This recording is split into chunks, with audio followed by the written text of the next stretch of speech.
गोंधळ घालून मुख्य विषयापासून आम्हाला दूर जायचं नाही। जो छत्रपती शिवाजी महाराजांबद्दल बोले त्याला आमचं सरकार सोडणार नाही। हा जो प्रशांत कोरटकरे ज्या पद्धतीने छत्रपती शिवाजी महाराज आणि छत्रपती संभाजीराजांबद्दल बोललाय, राहुल सोलापूरकर ज्या पद्धतीने बोललाय, अख्ख्या महाराष्ट्राने बघितलं। ज्यांचा राजा कोण म्हणू नये सगळं विचारा, आपल्या आजोबांना जाऊन विचारा मला। अध्यक्ष महोदय, राज्यपालांच्या अभिभाषणावर बोलण्यासाठी मी या ठिकाणी उभा आहे। सरकार जे राज्यपालांना सांगतं ते राज्यपाल भाषणाच्या माध्यमातून आपले मन त्या ठिकाणी व्यक्त करत असतात। पण अध्यक्ष महोदय, कालचं भाषण ऐकल्यानंतर राज्याची खरी वस्तुस्थिती त्या भाषणातून आपल्याला अध्यक्ष महोदय कळत नाही। अध्यक्ष महोदय, वेळ कमी असल्यामुळे थोडक्यात बोलण्याचा प्रयत्न या ठिकाणी मी करतो। अध्यक्ष महोदय, राज्यपाल बोलत असताना त्यांनी सांगितलं की या सरकारने 11,21,000 टन सोयाबीनची खरेदी केली। अध्यक्ष महोदय, हे खरं असलं तरी आपल्या राज्यामध्ये 50 लाख टन सोयाबीनचे उत्पन्न त्या ठिकाणी अध्यक्ष महोदय होत असतं आणि त्यातून समजा जर 11 लाख टन हे सरकारली उत्पादन घेतलं असेल तर राहिलेलं जे 40 लाख टन उत्पादन आहे त्याच्याबद्दल अध्यक्ष महोदय काय होणार?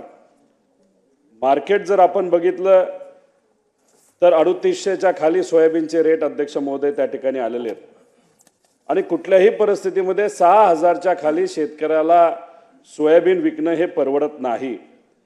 अध्यक्ष महोदय, जर आपण बघितलं तर 1000 प्रमाणे समजा 3800ला बहुतांश शेतकऱ्यांनी सोयाबीन विकलं असेल आणि सरकारकडनं खरेदीचा रेट काहीतरी 4800 आहे आणि 1000 रुपयाचा फरक जर अध्यक्ष महोदय आपण काढला तर राहिलेल्या शेतकऱ्यांच्या 40 लाख टनावर 4000 कोटीचं नुकसान झालं। हे नुकसान शेतकऱ्यांचं अध्यक्ष महोदय त्या ठिकाणी झालेलं आहे। इलेक्शनच्या काळामध्ये मोठी मोठी भाषणं सगळ्यांचीच आपण अध्यक्ष महोदय ऐकली। फडणवीस साहेब विधानसभेच्या प्रचाराच्या निमित्ताने बोलत असताना असं बोलत होते की या पुढच्या काळामध्ये जेव्हा कधी सोयाबीनचे भाव हमी भावाच्या खाली जातील तेव्हा हमी भाव आणि बाजार भावातील फरक शेतकऱ्यांच्या बँक खात्यात जमा करू, म्हणजे भावांतर योजना लागू करू किंवा शासन खरेदी करेल असं त्यांनी त्या ठिकाणी सांगितलं होतं। 10 तारखेला बजेट आहे। जर तिथं मुख्यमंत्री जे बोलतात ते करून दाखवत असतील तर हे जे 4000 कोटीचं नुकसान आमच्या शेतकऱ्याचं झालेलं आहे ते 10 तारखेच्या बजेटमध्ये फायनान्स मिनिस्टरच्या माध्यमातून त्यांनी जाहीर करावं की आम्ही 4000 कोटी त्या शेतकऱ्याच्या झालेल्या नुकसानासाठी देत आहोत। अध्यक्ष महोदय, मोदी साहेबांनी तर 6000 रुपये सांगितले होते, हा आकडा मग कुठेतरी 8 ते 10,000 कोटीच्या आसपास जातो। तसंच कपाशीच्या बाबतीत अध्यक्ष महोदय शेतकऱ्याचं 10,000 कोटीचं नुकसान झालं। कांद्याच्या बाबतीत चुकीचं निर्यात धोरण असल्यामुळे 5000 कोटीचं झालं। तुरीच्या बाबतीत सुद्धा अध्यक्ष महोदय हा हजारो कोटीचं नुकसान झालं। दूध उत्पादक शेतकरी अजून सुद्धा 7 रुपये अनुदान त्यांना मिळावं सरकारकडनं 6 महिने झाले ते वाट बघत आहेत। अध्यक्ष महोदय, हा सगळा आकडा जर आपण बघितला तर 15 ते 16,000 कोटीच्या आसपास गेल्या वर्षभरातला अध्यक्ष महोदय जातो।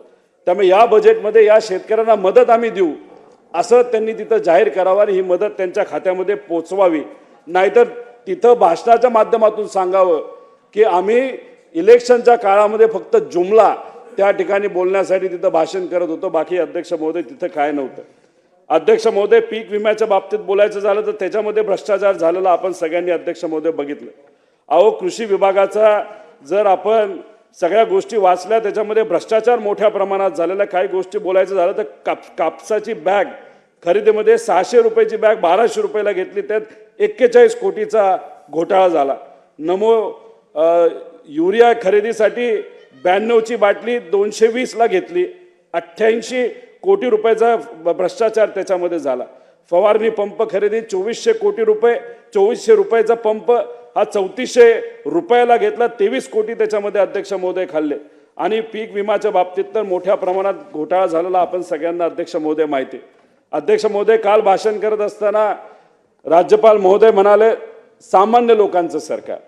अध्यक्ष महोदय, आज जर या महाराष्ट्रामध्ये बघितलं तर 3.5 कोटी वाहनं असतील, आणि 80% वाहनं ती मोटरसायकल असेल, म्हणजे सामान्य लोकांची ती वाहनं आहेत. आता नवीन कायदा आलाय, HSRP नंबर प्लेट अध्यक्ष महोदय आपल्याला द्यायचे आहेत. अध्यक्ष महोदय, 5 दिवसापूर्वी जेव्हा फडणवीस साहेब मुख्यमंत्री म्हणून आणि 2 उपमुख्यमंत्री त्या ठिकाणी प्रेस मीट घेत होते, त्या प्रेस मीटमध्ये सांगत असताना त्यांनी सांगितलं की विरोधी पक्षातले जे कोणी आमदार असतील, नेते असतील, ती खोटी माहिती पसरवत आहेत. त्यांनी तिथं सांगितलं की महाराष्ट्राचा HSRP नंबर प्लेटचा जो रेट आहे तो या देशामध्ये सगळ्यात कमी आहे. पण आपण जर आकडेवारी अध्यक्ष महोदय बघितले आणि काही GR त्याच्यामध्ये बघितले, गुजरात असो, महाराष्ट्र असो, मध्य प्रदेश असो, त्याच्यामध्ये जर बघितलं तर महाराष्ट्राचा रेट या देशामध्ये सगळ्यात जास्त आहे. टॅक्स धरून हा 531 रुपयाच्या आसपास आहे आणि तोच रेट गुजरातमध्ये किती आहे टॅक्स धरून, तर 160च्या आसपास आहे. मी म्हणत नाही की मुख्यमंत्री खोटं बोलले, पण ज्या अधिकाऱ्यांनी त्यांनी खोटी माहिती दिली आणि त्या खोट्या माहितीवर त्यांनी लोकांसमोर त्या ठिकाणी प्रेस मीट घेतली, अध्यक्ष महोदय माझं म्हणणं आहे की त्या अधिकाऱ्यांवर कारवाई केली पाहिजे. अध्यक्ष महोदय, ही कंपनी म्हणजे एकच कंपनी गुजरातला 160 रुपये एका मोटरसायकलला लावते आणि आपल्या राज्यामध्ये 550 रुपये अध्यक्ष महोदय वीट टॅक्स लावले जातात. आता हा पैसा कोणाला द्यायचा आहे? सरकारला द्यायचा नाही, हा सामान्य लोकांना अध्यक्ष महोदय तिथं द्यायचा आहे. हा आकडा जर आपण काढला, हा जो फरक आहे गुजरात आणि महाराष्ट्रामध्ये, हा आकडा अध्यक्ष महोदय फक्त मोटरसायकलवर 1800 कोटीच्या आसपास जातो. म्हणजे सामान्य लोकांच्या खिशातून 1800 कोटी अतिरिक्त गुजरातच्या कंपनीला द्यावं लागतंय. अध्यक्ष महोदय, भाषणामध्ये आमची अपेक्षा आहे की मुख्यमंत्री आणि फायनान्स मिनिस्टरने तर कुणी का असेना तिथं जाहीर करावं, गुजरातचा जो रेट आहे ना, तर गुजरातपेक्षा 5 रुपये कमी तरी आम्ही तिथं नंबर प्लेटला लावू, असं त्या ठिकाणी जाहीर झालं पाहिजे. अध्यक्ष महोदय, ही आमच्या सगळ्यांची तिथं मागणी आहे. त्यामुळे अशा पद्धतीने सामान्य लोकांच्या खिशातून जर पैसा सरकार काढत असेल तर आम्ही हे अध्यक्ष महोदय त्या ठिकाणी मान्य करणार नाही. अध्यक्ष महोदय, दावोसला मुख्यमंत्री गेले होते, आपले इंडस्ट्रियल मिनिस्टर गेले होते. गुंतवणूक किती जाहीर झाली? 15,70,000. रोजगार किती होणार? 15,90,000. आम्ही सुद्धा अभिनंदन अध्यक्ष महोदय केलं. एखादी चांगली गोष्ट असेल तर अभिनंदन करावं, पण थोडासा स्वभाव असा आहे की थोडा अभ्यास तिथं आम्ही करत असतो. अभ्यास केल्यानंतर अध्यक्ष महोदय गुंतवणूक किती? तर 14,94,000. पण सगळे MOU बघितल्यानंतर रोजगार किती होतो? तर 6 लाख होतो. माझं एवढंच म्हणणं आहे, जे खरं ते त्या ठिकाणी सांगावं, उगाच कुठलेही आकडे फुगून सांगू नये, कारण लोकांची अपेक्षा अध्यक्ष महोदय त्या ठिकाणी वाढत असते. त्यात सांगण्यात आलं मुख्यमंत्र्यांच्या माध्यमातून की त्यातले 95% करार हे इंटरनॅशनल कंपनीमध्ये बरोबर झालेले आहेत. अध्यक्ष महोदय, त्याच्या खोलामध्ये गेलं तर 61 पैकी केवळ 16 कंपन्या ह्या बाहेरच्या असून 45 कंपन्या देशातील आहे. अध्यक्ष महोदय, त्याच्याच बरोबर 45 कंपन्या ज्या देशामध्ये आहेत, 74% गुंतवणूक ही अध्यक्ष महोदय महाराष्ट्राच्या कंपनीतून, त्यातून 8 कंपन्या पुण्याच्या आणि 28 कंपन्या मुंबईच्या. म्हणजे मंत्रालयाच्या आसपास 28 कंपन्या ज्यांनी 6 ते 7 लाख कोटी इन्व्हेस्ट केले. आमचं म्हणलं की डावोसला कशाला जायचं, मंत्रालयात करार केला असता तर काय हरकत होती? अध्यक्ष महोदय, हे म्हणण्याचं कारण, डावोससाठी आपण वर्षभर थांबतो, करार वर्षभर थांबतात, त्याच्यापेक्षा इथल्या इथं आपण प्रेस मीट घ्यायची, इथल्या इथं करार करायचा, विषय संपायचा. देशातली सगळ्यात मोठी कंपनी, त्यांचे मालक मुंबईत, आपले मुख्यमंत्री आणि इंडस्ट्रियल मिनिस्टर हे डावोसमध्ये, आणि इथल्या कंपनीचे मालक व्हिडिओ कॉन्फरन्सिंगच्या माध्यमातून डावोसमध्ये आपल्या मंत्र्यांशी बोलतात आणि तिथं करार करतात. कशाला इथं करार केला असता तर काय हरकत झाली असती? अध्यक्ष महोदय, त्याच्याच बरोबर आमची अशी मागणी आहे की मेक इन महाराष्ट्र नाहीतर मॅग्नेटिक महाराष्ट्र, जो पूर्वीच्या काळामध्ये BJPच्या काळामध्येच त्या ठिकाणी घेतलं जात होतं, ते परत एकदा घ्यायला काय हरकत आहे? अध्यक्ष महोदय, छोट्या छोट्या राज्याच्या बाबतीत बघितलं, उत्कर्ष ओडिशा म्हणजे 28 जानेवारी तो 29 जानेवारी हा कार्यक्रम झाला. 16 लाख कोटीची इन्व्हेस्टमेंट. अध्यक्ष महोदय, संपलं, जास्त घेत नाही कारण विषय कमी केलेले आहेत. कर्नाटकामध्ये 10 लाख कोटी, तमिळनाडूमध्ये 6 लाख कोटी, बंगालमध्ये 4.5 लाख इन्व्हेस्ट, केरला 1.5 लाख इन्व्हेस्टमेंट, मध्य प्रदेश 22 लाख. आमचं म्हणणं आहे की महाराष्ट्रामध्ये सुद्धा मॅग्नेटिक महाराष्ट्र नाही तर जो कुठला कार्यक्रम तो लवकरात लवकर घेऊन इथं इन्व्हेस्टमेंट जास्तीत जास्त कशी होईल यासाठी अध्यक्ष महोदय प्रयत्न करायचा. अध्यक्ष महोदय, महत्वाचा आणि 1 मिनिटाचा विषय. अध्यक्ष महोदय, आमच्या सगळ्यांची मागणी आहे की हा जो प्रशांत कोरटकर आहे, कारण का भाषणामध्ये बोलत असताना महामानवांचा आदर केला पाहिजे असं तिथं गव्हर्नर साहेबांनी अध्यक्ष महोदय सांगितलं. तर मग आमचं म्हणणं आहे की हा प्रशांत कोरटकर कोण आहे? एवढा महत्वाचा माणूस कधीपासून झाला अध्यक्ष महोदय? म्हणजे छत्रपती शिवाजी महाराजांच्या विरोधात त्यांनी अतिशय खालच्या लेवलला जाऊन बोलले, छत्रपती संभाजी राजांच्या साठी अतिशय खालच्या लेवलला जाऊन तो माणूस बोलला आणि त्याला तिथं सिक्युरिटी दिली, पोलीस प्रोटेक्शन त्याच्या घराला दिलं. त्या पोलीस प्रोटेक्शनच्या मधून निघून तो मध्य प्रदेशमध्ये जातो. आता मध्य प्रदेशमध्ये भाजपचं सरकार, इथं सुद्धा भाजप आणि मित्र पक्षाचं सरकार.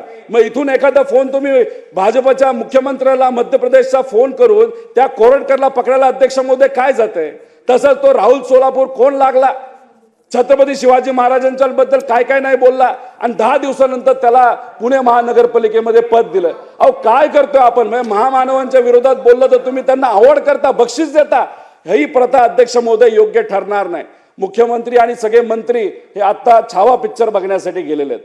ठीक आहे, सगळ्यांनी बघितला पाहिजे, आम्ही सुद्धा बघितलेला आहे. पण अध्यक्ष महोदय आमचं एवढंच म्हणणं आहे की छावा पिक्चर बघत असताना छत्रपती संभाजी राजांच्या बद्दल हा प्रशांत करोडकरच्या खालच्या लेवलला जाऊन बोलला असेल तर त्याला जेलमध्ये पुढच्या 2 दिवसामध्ये टाकलंच पाहिजे आणि त्या सोलापूरला सुद्धा टाकलंच पाहिजे अशी आमच्या सगळ्यांची मागणी. अध्यक्ष महोदय इतका मोठा माणूस आहे, सीबीआय आणि ईडी यांनी ज्या गाड्या त्या ठिकाणी अध्यक्ष महोदय ह्या ताब्यात घेतल्या होत्या, तो जो कोण काय त्याचं नाव मोठेवार 4000 कोटीचा घोटाळा केलाय, त्याच्या गाड्या ह्या ईडी आणि सीबीआय कडे होत्या. पण हे कोण वापरते अध्यक्ष महोदय, हा कोटेवार वापरतो. काय नाव आहे कोरटकर. मी इतकं मूर्ख माणूस आहे की त्याचं नाव सुद्धा आठवत नाही अध्यक्ष महोदय. आणि हा गाड्या तो वापरतो. मग आम्ही हा विषय मांडल्यानंतर आता सीबीआयने कुठेतरी ऍक्शन त्याच्यावर घेतली. आता सीबीआयने दिल्लीत राहून ऍक्शन घेतली, पण आपल्या राज्यामध्ये आपलं मंत्रालय त्या ठिकाणी ऍक्शन घेत नाही. त्यामुळे अध्यक्ष महोदय विनंती करतो मुख्यमंत्री आणि सर्व नेत्यांना की या कोरटकर आणि राहुल सोलापूरकर याच्यावर अध्यक्ष महोदय कारवाई झाली. काय झालं, काय चुकीची माहिती आहे याच्यामध्ये अध्यक्ष महोदय, काय चुकीची माहिती आहे मंत्री महोदय? माननीय मुख्यमंत्री साहेब सातत्याने बोलतायत, कारवाई सुरू आहे. अहो महाराजांना जाणता राजा बोलू नका, हे कोणी म्हटलं हे पहिल्यांदा विचारा.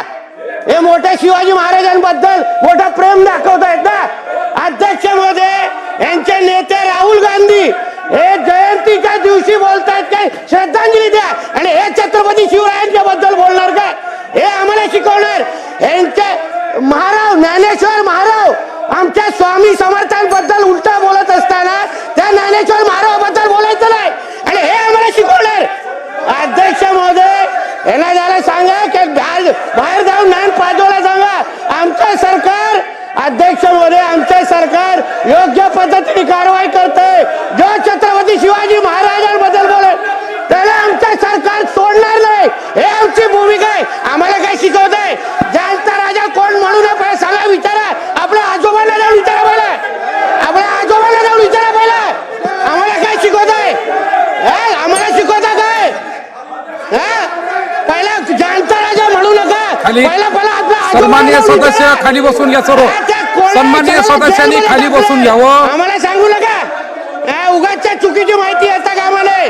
हे का आता आम्हाला शिकवणार काय? पहिला जाऊन आपल्या आजोबांना जाऊन शिकवा. उगाचच्या इथे बोल बडबडत नाही करायचं.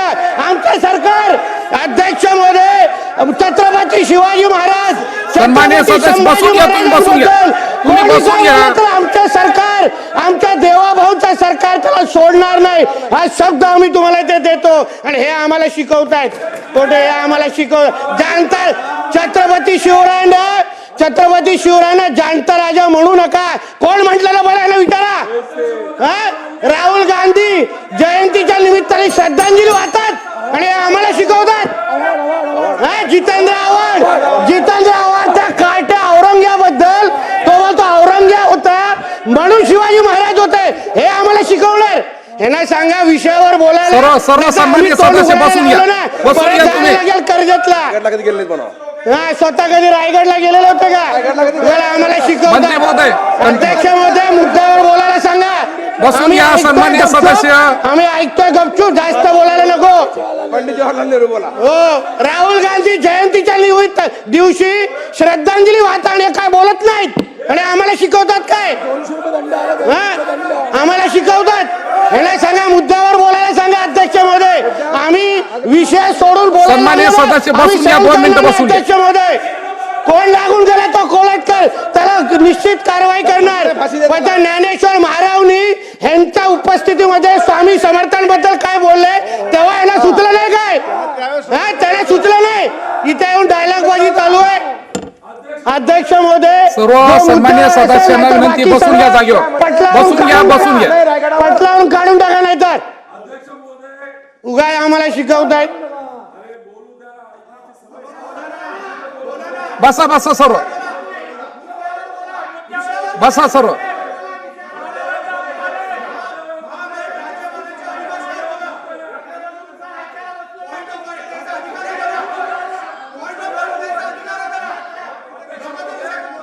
बसा सर्व.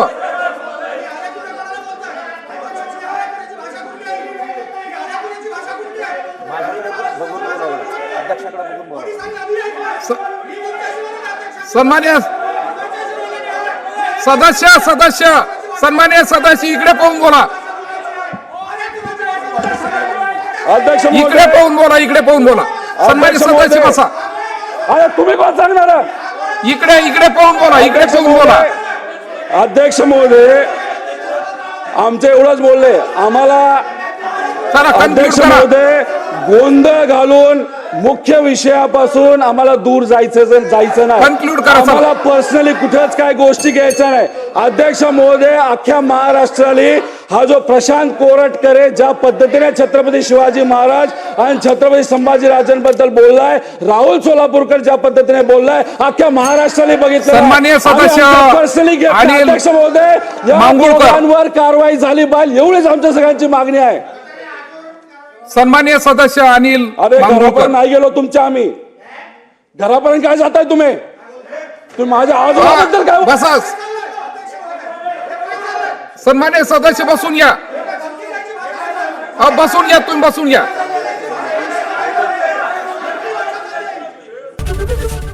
एबीपी माझा, उघडा डोळे बघा नीट.